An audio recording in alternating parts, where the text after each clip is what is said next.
Είπα όμως στο Σεβασμιότοντα να μην μιλήσω πολύ, για να σας δώσω την ευκαιρία να, αν θέλετε κάτι να ερωτήσετε και μπορώ να σας απαντήσω. Ίσως είναι πιο συγκεκριμένος ο διάλογος και τα ενδιαφέροντα που έχω. Возможность задавать вопросы, тогда, может быть, будут и вопросы конкретные, и интересы, и вас интересуют какие-то более конкретные темы.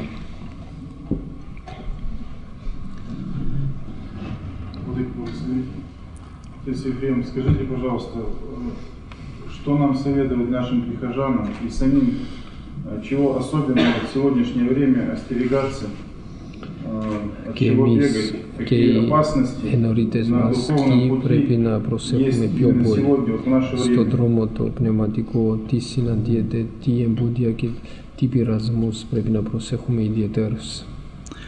Ακούστε, αυτό που πρέπει να προσέχετε είναι να κρατήσετε εσείς το ύψος σας. Вы должны всегда, что касается священников, быть на высоте. Λοιπόν, να σας πω ένα μικρό παράδειγμα το οποίο συνέβη πρόσφατα. Я вам маленький пример скажу и поймете.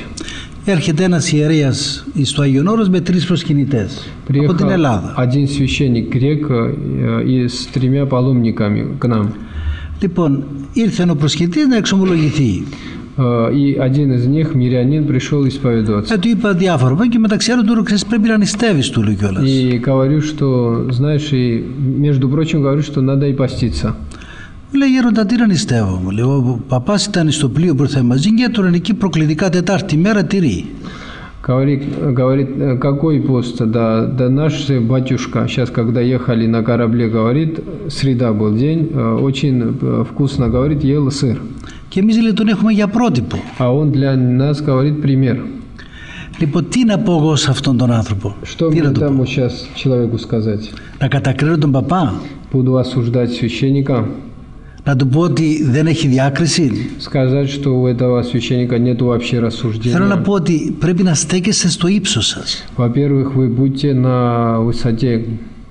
Και αν υποτεθεί ότι αυτός έχει πρόβλημα υγείας, και μπορεί εγώ έτσι για να μην το κατακρίνω, ίσως έχει πρόβλημα υγείας ο άνθρωπος. И даже когда у священника какая-то проблема здоровья и в среду ест скоромную, δεν θα τρώει φανερά. Не будет есть перед людьми. Πρέπει να προσέχει. К этому священники должны быть очень внимательны. Θέλω να πω ότι είναι μεγάλη προσοχή να μην σκανδαλίζετε το πίμνιο. Очень важно, чтобы не стать соблазном, не становились соблазном для пастора. Ένα άλλο το οποίο, ας πούμε, πρέπει να προσέξει ο ιερέας. Μερικοί ιερείς, ας πούμε, είναι τελείως έτσι, οικονομούν τα πάντα. Δίνουν άφεση αμαρτιών και αμνηστεύουν τα πάντα. Еще есть другая проблема, которая сегодня со священниками, они снисходят ко всему и во всем. Εγώ είπα σε έναν ιερέα, εάν κάνεις οικονομία, αδελφέ μου, από ευλάβεια, если делаешь, говорю, экономию из-за своего благоговения, это хорошо. Εάν αμπριστεύεις τα πάντα, διότι και εσύ έχεις ισοπεδώσει τα πάντα ως στην προσωπική σου ζωή, τότε υπάρχει διαφορά. Но большая разница, когда делаешь экономию, снисходишь к другим, потому что то же самое делаешь и хуже ты сам. Και από την άλλη, мερικοί ιερείς είναι στο άλλο άκρο. Βάζουν επιτίμια δυσβάσταχτα. Кладут епитимии очень трудные и которые не по силам пастве. Ήρθε ένας από τη Μόσχα ο καημένος, ένας καλός άνθρωπος. Приехал один знакомый. Μου λέει, μόλι ο πνευματικός μου 10 χρόνια επιτίμιο να μην κοινωνήσω. И мне говорит духовник, на 10 лет отлучил от святого причастия. Νομίζω ότι πάει πάρα πολύ, 10 χρόνια. Думаю, очень много это. Είναι δύσκολο, δηλαδή πρέπει να μην παρουσιάζουμε το Ευαγγέλιο ανέφικτο να λύσει τα σύγχρονα προβλήματα. Не должны представлять Евангелие людям таким, что она не может решать современные проблемы и το не применяемое в αδελφοί μου, δεν είναι προϋπόθεση συγχωρήσεως των αμαρτιών. Епитимия не предусловие прощения грехов. Μερικοί ιερείς νομίζουν ότι όσο πιο μεγάλο επιτίμιο βάλουν, τόσο πιο εύκολα συγχωρείται ο άνθρωπος. А некоторые думают, к сожалению, что чем больше будет епитимия, эпидемия, тем легче прощать Το επιτήμιο είναι παιδευτικό πράγμα. И эпидемия это имеет воспитательный характер. Άπαξ ή πήγαινε στον ιερέα και εξομολογήθηκε ο εξομολογούμενος και είπε, του διάβασε ευχή και του είπαν αφέοντες οι αμαρτίες της συγχωρεμένος. Раз человек пришел, встал на колени, ему прочитали разрешительную молитву, его грехи уже прощаются тогда же. Το μόνο το οποίο νομίζω ότι πρέπει να προσέξετε σεβασμιότατε, δεν ξέρω η Σύνοδος αν την απεισχόλησε. И еще на что должны обращать внимание. Έρχονται διάφοροι εκεί που δεν έχουν εκκλησιαστικό γάμο. Πάει εκεί στο βατοπέδι. К нам приезжают многие, которые не имеют церковного брака, не венчаны. Εγώ τους είπα ότι μέχρι να κάνετε δεν θα μεταλαμβάνετε. Пока не венчаются, я их не причащаю. Και όλοι έκαναν εκκλησιαστικό γάμο. И всем, кто это сказал, все повенчались сразу. Венчаются σразу. Τώρα η Εκκλησία είναι ελεύθερη. Δεν είναι πρώτα που ήταν οικονομία γιατί μαστιζόταν υπό το πέλμα του κομμουνισμού και δεν μπορούσε. Из-за бича коммунизма, что не венчались, их причащали. Это была экономия, которого сегодня не можем делать, потому что церковь свободна и храмы на каждом шагу. Και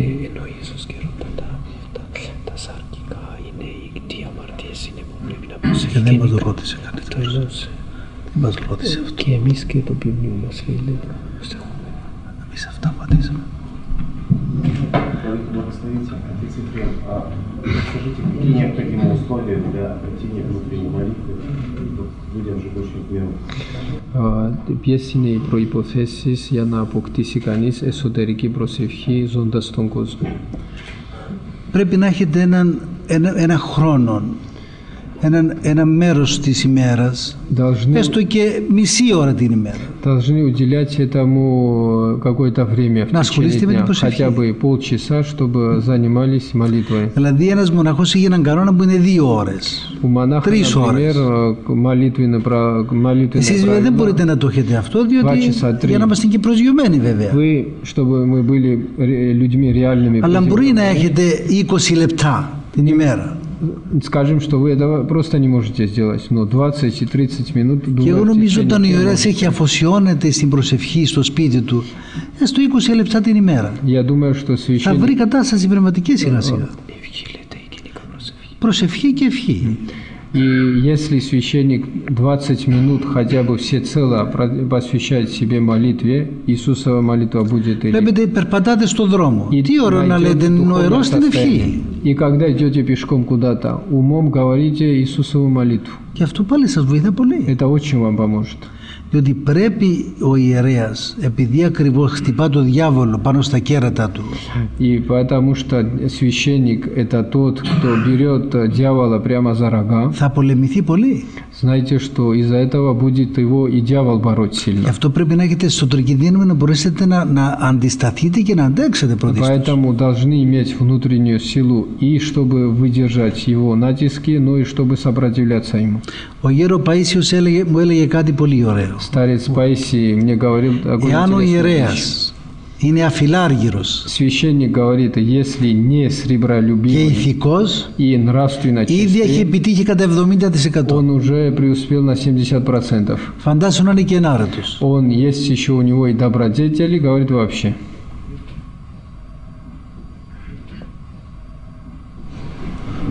Скажите, пожалуйста, насколько отношение священника к политике и к атеистской жизни в стране? Τι σχέση και πώς πρέπει να διάγεται ο ιερέας προς την πολιτική κατάσταση και από τους πολιτικούς της. Ακούστε, οι πολιτικοί έχουν κόμματα. У политиков есть партии. Το κόμμα τι σημαίνει? Что значит партия? Κομμάτι. Часть. Ο ιερέας είναι με το όλον. Священник должен быть со всеми.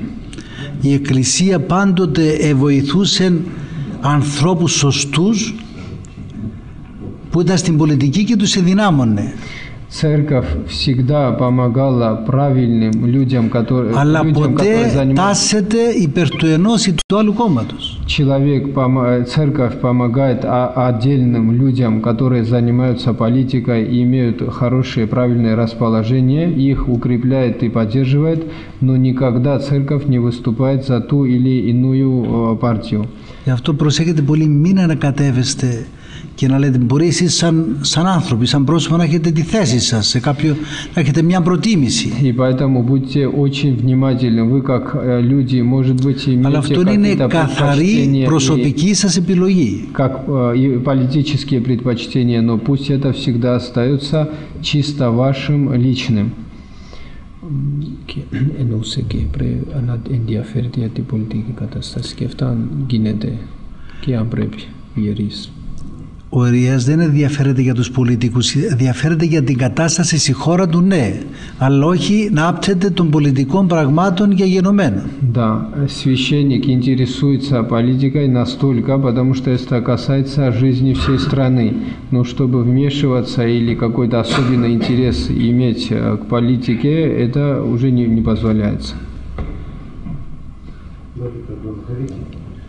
Скажите, пожалуйста, вот Евросоюз очень много уделяет внимания, ну, как бы помощи Афону с точки зрения там отпуска денег, там еще что-то.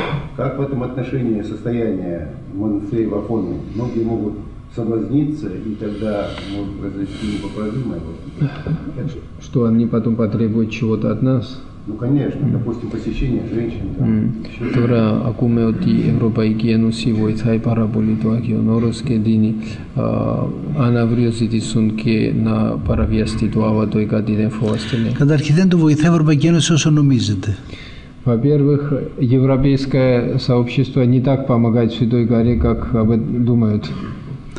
Και ουδέποτε το Άγιο Όρος δέχεται όρους και συμφωνίες και διαπραγματεύεται για αυτά τα θέματα στην Ευρωπαϊκή Ένωση. И об этих темах никогда никаких соглашений и договоренностей Святая Гора не заключает. То есть, если помогают, это чистая помощь с одной стороны только. Με τίποτα απολύτως. Ни на что не соглашается. Δηλαδή, πίεση δεν έχετε, λέει. Καμία πίεση. Никакого давления нет у нас. Скажите, пожалуйста, полезно ли воспитанникам духовного училища, духовной семинарии иметь сотовый телефон? Полезно? Πόσο σκόπιμο και σωστό είναι οι φοιτητές της Θεολογικής Σεμιναρίας και Ακαδημίας Σεμιναρίου να έχουν κινητά τηλέφωνα. Δεν απαγορεύεται να έχετε κινητά τηλέφωνα. Не запрещено. Αρκεί να τα χρησιμοποιείτε σωστά. Главное, чтобы правильно ими пользовались. Και διακριτικά. И рассудительно. Το μαχαίρι, παιδί μου, κόβει και ψωμί. Нож режет и хлеб. Αλλά σφάζει και ανθρώπους. Но закаляет, можно им заколоть и людей. Το κινητό ενδιαφέρον το έχεις να βλέπεις ανήθικα πράγματα.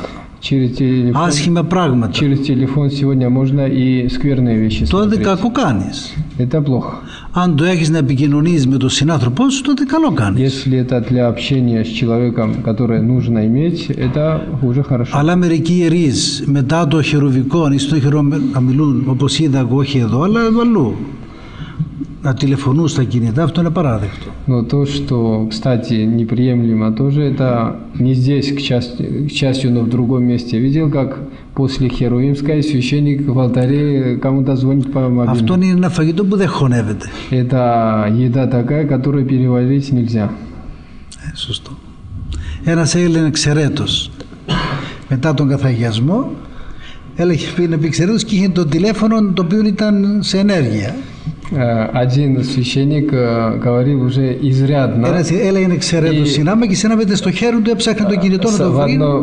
В левой руке кадильницу держал, чтобы изрядно сказать, а другой рукой искал и телефон, чтобы ответить, который не выключал на литургии. Δεν μπορεί να το οικονομήσεις, δεν οικονομείται. Таких экономий делать нельзя. Отец Ефим, в духовной жизни чего стоит остерегаться молодому священству? Потому что они сильно взрослыми становятся священниками. Чего беречь? Τι να προσέχουν ιδιαίτερα οι νέοι ιερείς? Ότι θα προσέχουν και οι παλιοί ιερείς. Молодым священникам надо остерегаться того же, что и старым. Προσέχετε πολύ με τις γυναίκες, οι παντρεμένοι και οι άγαμοι και οι έγκαμοι. С женщинами будьте очень внимательны. Διότι η γυναίκα δεν έχει την αγάπη του συζύγου της Если у женщины нету любви мужа, και θέλει να την πάρει από το πνευματικό. Этой любви потом ищет у духовника, знаете. Το άλλο προσέχετε, πολλές ευλαβείς γυναίκες еще очень многие благоговейные έχουν βλάβει στην ευλάβειά τους. Имеют там игрослов на греческом, у их благоговения есть ущерб, есть болезнь. Είναι βλαμμένες. Они неправильно, не здравомыслящие. Και θέλουν καταφύγιο τους πνευματικούς. Для них δуховник прибежище всякое. Ναι, αυτό να το προσέχετε πολύ. Θα δώσετε τη ράβδο σας, όχι το χέρι σας. Όπως λέει στο γεροντικό. Когда вас просят помощи, да подавайте свою... Ας σας τραβήσουν, να πουλήσετε τη ράβδο και να μην σας πάρουν το χέρι, να σας πάρουν τη ράβδο σας, αλλά όχι το χέρι σας. Палку дайте, а не руку, потому что если будут тянуть к себе, отдавайте палку и пусть падают, нежели чтобы вы упали вместе с ним. Και να μην дέχεστε εξομολογήσεις του ζευγαριού την ίδια στιγμή. И еще не исповедуйте супружеские пары вместе, то есть втроем. Ήρθε ένας εκεί στο μοναστήρι, λέει, εμείς είχαμε, λέει, μια πολύ καλή επικοινωνία με τη γυναίκα μου και πάντοτε εξομολογούνται μαζί. Один молодой человек в монастыре тоже рассказывал, что с женой были очень хорошие отношения и исповедовались вдвоем. Σε μία από τις εξομολογήσεις που είχα στον πνευματικό μας, и в одной исповеди говорит, αυτός ήταν με επιχειρηματίας μεγάλος. И он такой бизнесмен серьезный. Έρονται, λέει, ιδιαίτερα μου εκεί, καμιά φορά έχω λογισμούς για αυτήν. И говорит при исповеди, знаете, старче, говорит, кому исповедовался, у меня иногда помыслы о секретарше, которая у меня есть. Τι ήθελε και το είπε. И кто его тянул за язык, чтобы это сказать. Από την επόμενη ημέρα ήρθε η γυναίκα του και χρονιάσει στο γραφείο του. С следующего дня его жена буквально переехала в офис. Λοιπόν, και τα πράγματα ειρήνευσαν στο σπίτι μέχρι που απολύθηνε η secretary. И пока секретаршу не уволили, дела не успокоились в семье. Θέλω να πω ότι πολλές φορές η γυναίκα έχει υπόνοιες. Η γυναικεία φύση έχει περισσότερες υπόνοιες από την άντρικη φύση. Женщины мнительные, и у них ревности больше, чем у мужчин. Ένας άντρας μπορεί να πολεμείται με λογισμούς. Может быть, у мужчины есть какие-то помыслы. Δεν σημαίνει ότι επειδή πολεμείται είναι ή το έκανε αυτό το πράγμα. А то, что борят помыслы, это не значит, что мы соглашаемся на эти помыслы или исполняем их на деле. Λοιπόν, έρχεται ένας εκεί, ένα παιδί. Или еще другой. Μου λέει, γέροντα, έχω λογισμούς ομοφιλοφιλίας. У меня говорит помыслы гомосексуализма. Πήγα στο ψυχολόγο, λέει. И пошел, говорит, к моему психологу. Άσε που οι ψυχολόγοι περισσότερο ψυχολογικά προβλήματα ήδη μεταξύ. А знаете, что между нами говорят, что большинство психологов у самих психологические проблемы. Εγώ εξομολόγησα σε ζώτα μέχρι τώρα περί τους 100 ψυχολόγους. Может быть, за всю свою жизнь где-то 100 психологов исповедовал. Οι 95 έχουν ήδη ψυχολογικά προβλήματα. 95% сами с проблемами. Τέλος, με πήγε στο ψυχολόγο αυτός. И вот пошел он к του λέει, όπως είσαι τράβα, του λέει. И говорит ему этот психолог, как есть, так и продолжай свою дорогу, говорит. Που ήρθε με βρήκε το παιδί, ήταν απελπίστηκε. И этот молодой человек впал в отчаяние. Του λέω να πάει να του φτύσεις αυτό που σου είπε. Я говорю, сейчас иди и плюнь на него. Και πες ότι σε έστειλα εγώ. И скажи, что я тебя послал. Λοιπόν, το παιδί αυτό έχει οικογένεια σήμερα. У него прекрасная семья, 5 детей. Και είναι επιτυχημένος σύζυγος και πατέρας. И он очень хороший супруг и очень хороший отец. Δεν σημαίνει, αδελφοί μου, επειδή κάποιος έχει λογισμούς, σημαίνει είναι έτσι. То есть, когда нас борят помыслы, это не значит, что мы такие, какие к нам приходят помыслы. Καλά, όλοι μας έχουμε τη διαστροφή της διαστραμμένης μεταπτωτικής ανθρωπίνης φύσης. Развращение искаженной нашей падшей природы есть у всех нас. Και ευτυχώς μεταξύ μας που δεν βρέθη μηχάνημα ακόμα να παρακολουθεί τους λογισμούς μας. К счастью, еще не изобрели механизм, который будет показывать наши помыслы. Όλοι μας έχουμε διάφορους λογισμούς. Потому что у каждого из нас есть. Δεν σημαίνει ότι επειδή έχουμε τέτοιους λογισμούς είμεθα και στην πραγματικότητα είναι αυτά που παράγει ο μη πεφωτισμένος νους. То, что те помыслы, которые рождаются от непросвещенного ума, они не отождествляются с человеком.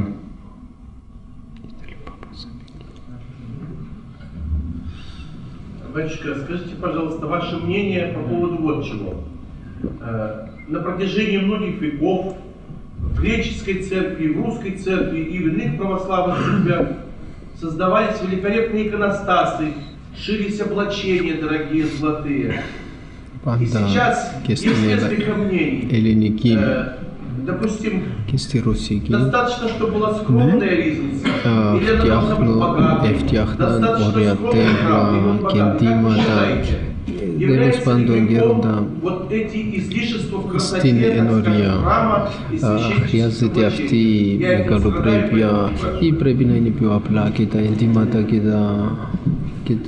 Όταν είναι για τη λατρεία του Θεού, Πάτερ, δεν είναι κακό να υπάρχει μια μεγαλοπρέπεια. Если что-то для богослужений и используется, и строится или вышивается, неплохо, если это и выглядит величественно и дорогое.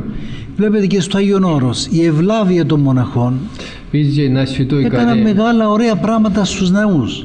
Благоговение монахов выражалось часто в убранстве и церкви. Αλλά όχι στα κελιά τους. Но никогда не в кельях. Видите, какая разница? Στον ναό να κάνουμε καλά πράγματα είναι για το Θεό που τα κάνουμε. То, что делаем в храме, это όχι для στα Бога σπίτια делаем. μας και στα δωμάτια μας. Но в наших комнатах все максимально просто. Без излишеств.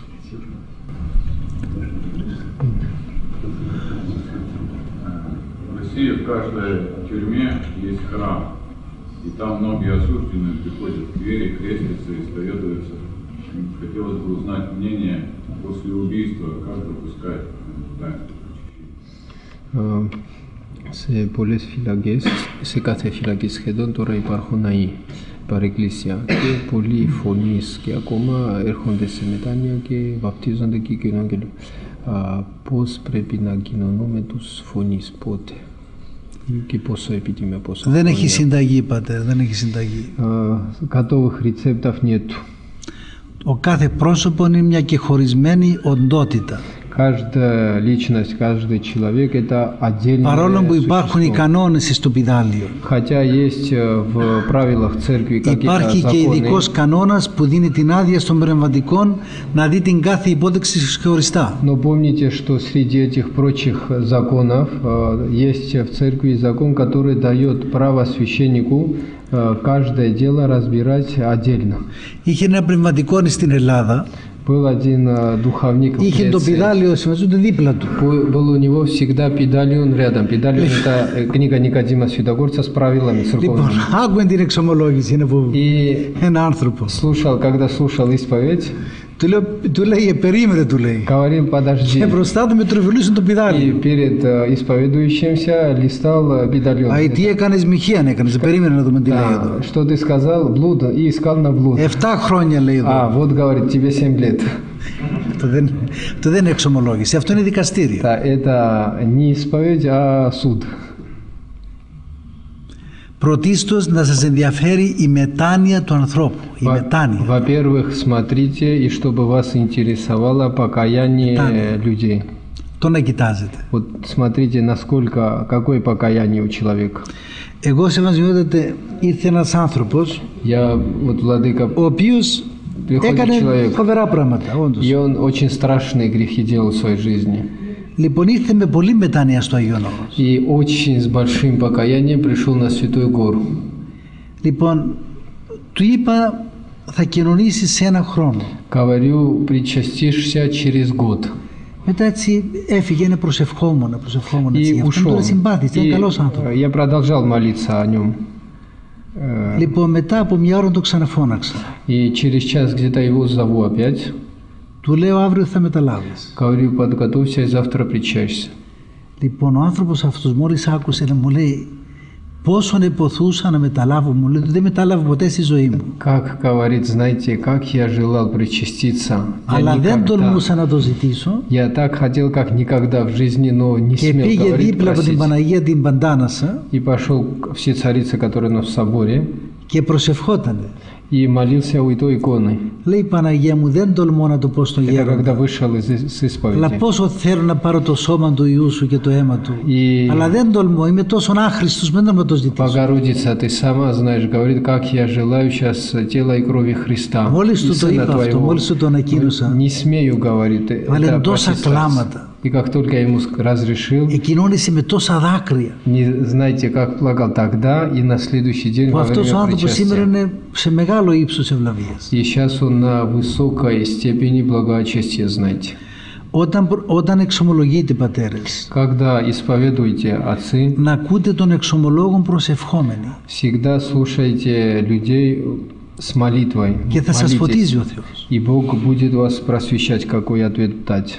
Και θα δείτε ότι θα λέτε μερικά πράγματα, μερικές συμβουλές στους εξομολογουμένους που κι εσείς ήδη θα απορείτε πώς το είπατε. И сами поймете, и сами увидите, как иногда такие советы будете давать людям, что сами будете удивляться, как такое хорошее вы сказали. Βλέπετε, μη μεριμνήσετε τι είπετε ή τι λαλήσετε, λέει. Не заботьтесь о том, говорит Господь, Δοθήσετε γάρ αυτή τη ώρα что δείτε. скажете, а в тот час, говорит, даст Дух вам. Αυτό слово. δεν ισχύει για αυτούς που μαρτυρούν. Это не только для тех, Ισχύει για кто, όλους τους εργάτες του Ευαγγελίου. не только для тех, кого на мученичество ведут, а для всех тружеников Евангелия.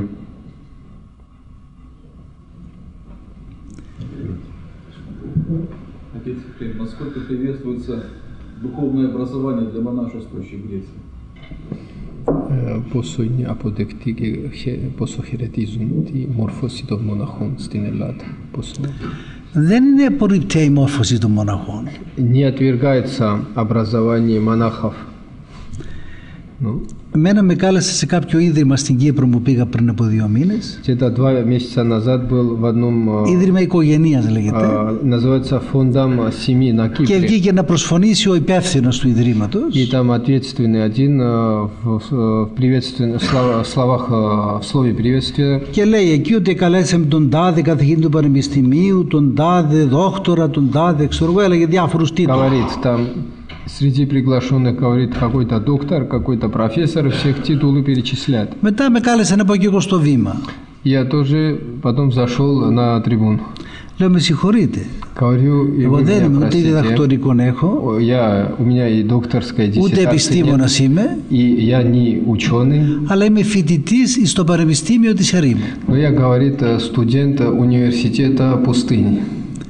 Δηλαδή, εάν ένας μοναχός δεν φοιτήσει, δεν έχει κατά κόσμο μόρφωση, είναι φοιτητής στο Πανεπιστήμιο της Ερήμου. Может быть, монах не имеет никакого образования. Αλλά εάν το έχει, αυτό δεν είναι κακό. Монастырь тоже, не забывайте, действительно университет. Αλλά μην το κάνουμε ότι αν δεν το έχει κάτι χάνει. Δεν χάνει τίποτα. Но если есть у него образование, хорошо, но если этого нету, ничего опять не теряет этим.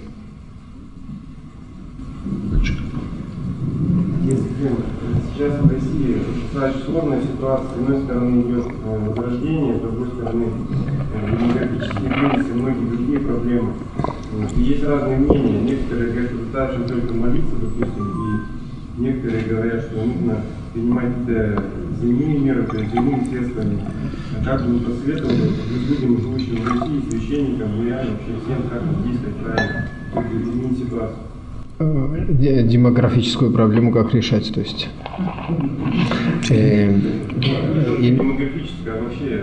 Понятно. Η τώρα ανακαινίζονται εκκλησίες, αλλά έχει πολλά προβλήματα και δημογραφικά, ας πούμε.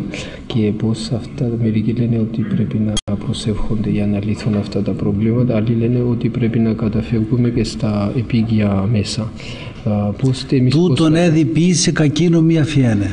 И то делать, и другого не оставлять. Δεν απορρίπτονται, αδελφοί μου, και τα επιστημονικά μέσα. Δεν απορρίπτεται και η προσευχή. И молитва не Βλέπετε, είναι η τεχνική γονιμοποίηση, τώρα έτσι. Например, искусственное оплодотворение. Δεν απορρίπτεται αυτό. Это не опровергается церковью. Τι πρέπει να προσέχει ο χριστιανός που κάνει αυτό και ο γιατρός που συνεργάζονται? Но христианин и врач, и тот, кто идет, на что должны обращать внимание? Να μην βάλουν 10 οάρια τα οποία να γίνουν έμβρια και τα 10 και τα 7 να τα πετάξουν. Чтобы не сеяли там 10 и потом, если оплодотворятся все 10, выбрасывали, оставили. Να βάλουν 3 μόνο. Три только, чтобы сеять. Και αυτά τα βάλουν να τα αναποθέσουν στη μήτρα της γυναίκας. И чтобы те 3 сажали в женщин. Τώρα έχουμε το εργοστάσιο που κάνει παιδιά εδώ. Сейчас мы привезли завод по детей. Η Αγία Ζώνη έκανε πολλά παιδιά. Γι' αυτό είπα στον Ομάρχη εκεί που είμαστε με το Σεβασμιότητα ότι πρέπει να μας δώσετε παράσημο, γιατί θα βοηθήσουμε στο δημογραφικό πρόβλημα με την Αγία Ζώνη. Я губернатору сказал, что вы нам должны дать орден за демографические заслуги в районе. Αλλά και εσείς οι πνευματικοί να προωθείτε το ζευγάρι για να κάνουν παιδιά. Ну и вы, как духовники, всегда поощряйте своих духовных чад, чтобы они заводили больше детей. Αλλά και αυτό με διάκριση. Ήρθε μία γυναίκα, με βρήκε εκεί στην Αθήνα. Λοιπόν, είχε 5 παιδιά. Пришла одна женщина ко мне в Афинах, у нее 5 детей. Και καημένη ήταν αδύνατη, πολύ και ψυχολογικά. Она и была и очень худой, слабой, но и психологически не очень сильной. Πήγε στον πνευματικό. И пошла она к духовнику своему. Πνευματικός με το γράμμα του νόμου, όχι με το πνεύμα του νόμου. И духовник не духом, а буквой, который духовник. Της λέει ότι αν δεν κάνεις άλλον παιδιά θα μεταλάβεις ούτε στο θάνατό σου. И говорит, если не будешь детей больше заводить и жить с мужем, никогда в жизни даже до смерти не будешь причащаться. Είναι λύση αυτή πνευματικού. Это не решение, которое дает духовник. Μια γυναίκα σήμερα να έχει 5 παιδιά. Είναι σαν που να έχει παλιά μητέρα 15. Сегодня иметь 5 детей, знаете, это как в старину 15. Πρέπει να τη δει με σπλαχνία η Εκκλησία τη γυναίκα αυτή. Церковь на таких женщин с большим снисхождением должна смотреть.